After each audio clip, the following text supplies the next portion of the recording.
Tired of casual hookups while you're searching for true love in a relationship? Then maybe it's time to boycott physical intimacy in dating. More young people are choosing celibacy in the name of self-care.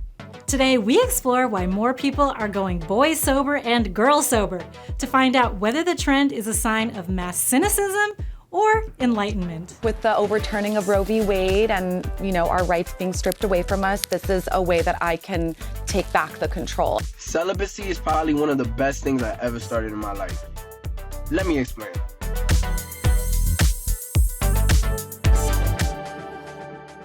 In the age of sexual freedom, Zoomers are exercising their freedom to have less physical intimacy at their age than millennials and boomers. Gen Z beds fewer partners, and surveys showed they're also dating less. The Survey Center on American Life finds that only 56% of Zoomer adults were involved in a romantic relationship at any point during their teenage years, compared to over 75% of boomers. So I have been single my entire life, which is 20 years. Now that literally all of my friends have gone through breakups and ups and downs in their dating life and really just been tortured and traumatized by men, and I'm just skipping through life with my head held high because I've never had my heart broken or seen the downsides of dating. I've been boysober for 23 years. Basically, I've never had a boyfriend before. I've never had my first kiss. Interesting, you're right, it is failure to launch, which I never saw that movie, but again, a lot of this has to do with the fact that it's just so hard to meet people in the digital age of everything being on a phone, and you're not actually smelling people pheromones and whatnot. Well, yeah, you're right. Gen Z is the first truly digital generation. They've had the internet since they were born, and they connect with people more online, which means they connect with people less in person. So that's absolutely a reason why they're not having as much physical intimacy as other generations. A 2024 dating trends report from the dating app Hinge finds that 90% of Gen Z daters are looking for love, but their worries about rejection are preventing them from communicating their relationship desires or how to even define a relationship, which is costing them potential relationships. So it's kind of backfiring. They're playing it cool to the point that they're emotionally unavailable, which it turns out leaving your date guessing doesn't always leave them wanting more, but instead leaves them with just no interest at all. Okay, yes. So that just defined what online dating is like. Yeah. It's hard to get the conversation started. A lot of times people just can't talk. They just can't talk. It's also forced. You're like, hey, want to meet up based on a photo and some BS that you wrote? Yeah. Rather than meeting someone out in the wild and having a genuine spark and a conversation that leads you to hey, you want to go out sometime? Yeah. Yeah. You have no feeling for the small talk. In real life, if you make a small talk, you can have a little bit of a feeling for what the emotions are of the other person. Yeah, and you can get out of it and get the vibe whether they're interested or not. Swiping and being sure, I'll go out on a date. Sometimes it's just a complete waste of time. What I find hilarious is that dating experts are advising that instead of playing it cool, which discourages emotional intimacy, they want people to go full cringe mode with their dates. And love bombing?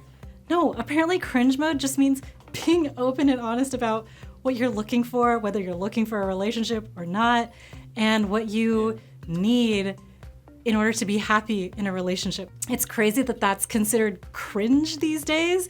Back in my day, that would be just normal. Or couldn't you just call it truth bombing too? Here's what I want.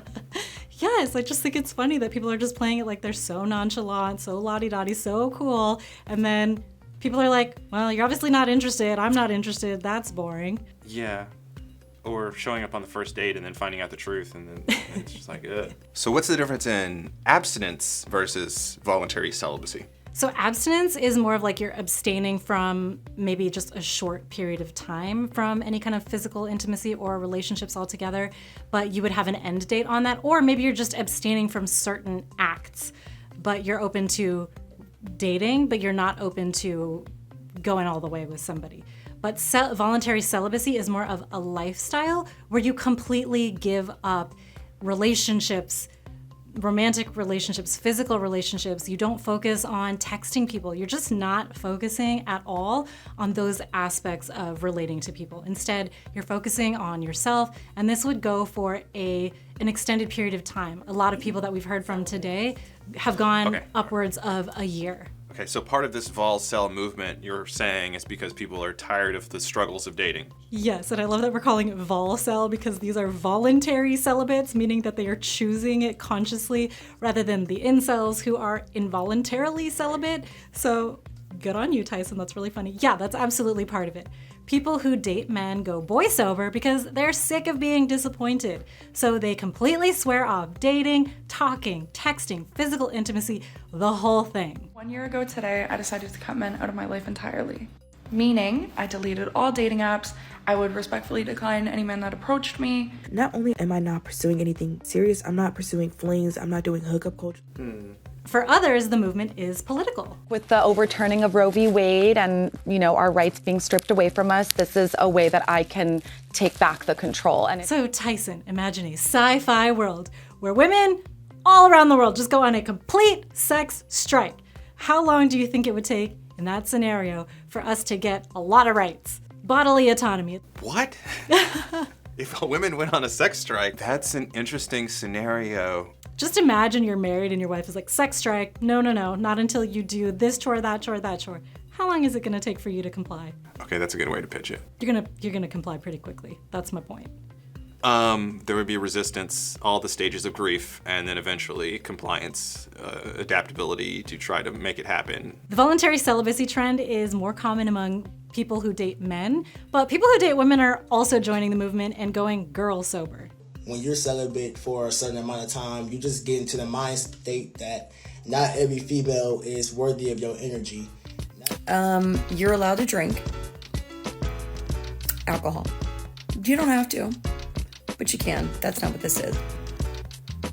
Girl sober. Look, it's easy to dismiss the voluntary celibacy movement as completely cynical, but people are learning a lot about themselves, and they say that focusing on their own lives has been overwhelmingly positive. Through this whole celibacy, I just been getting my bag, getting my money up, doing better for my life, and I feel great. I honestly feel like I've been the best me ever. And I realized the worth I have, it kind of just dropped my anxious attachment style. I think being intentional about who you sleep with is very important because, like a lot of these people say, if you're just giving it away willy-nilly, then it can have a negative impact on your mental well-being, on your emotional state.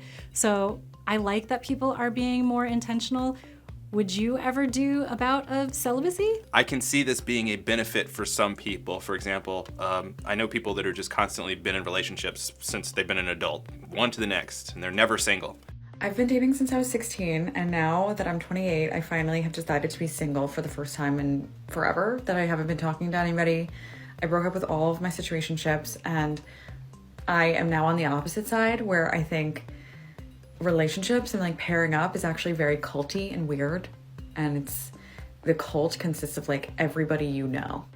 And from my personal experience, being single for a few years has been greatly beneficial for my own personal development, because then I'm not using a ton of my mental resources to please the other person, do what the other person needs. My life can be just focusing on my own career and what I'm doing.